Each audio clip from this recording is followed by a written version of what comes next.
Hi my people, welcome back to my page. Today we are making date syrup. This date syrup no bonge one. When you buy your date, soak it for some time so that the seed can easily be removed. That is, you pick out the seed. Now that seed we used to coffee for my last video. If you have not watched it, do well to go and watch it. That coffee seed dey save life for my house like this.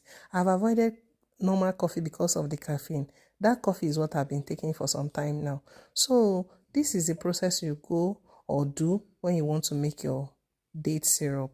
Make sure you cook the date down maybe 20 to 30 minutes until it's very softened and the water will now become a bit thick. It will be like a little bit of gel, but not like gel. That's when you know that the date has brought out everything in it. Pour it into a nut bag, a cheesecloth or muslin scarf. Squeeze out everything. You can actually allow this date to cool down before doing it, but I did my hot. I used, with the help of a tongue, I was able to squeeze out everything. So when you squeeze everything out, you have to return or pour back the liquid content into the pot. This is where you cook it down. That is how you get your date syrup. We all know that date syrup is very healthy, but do you know that this date syrup is nutrient dense? It has potassium in it, magnesium, iron, and so many other minerals.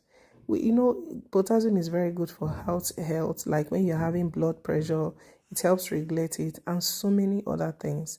And this day syrup, it has very low glycemic index. That is, it's very unlikely to spike your blood sugar when you take it with your smoothie or any other kind of thing you want to eat with it.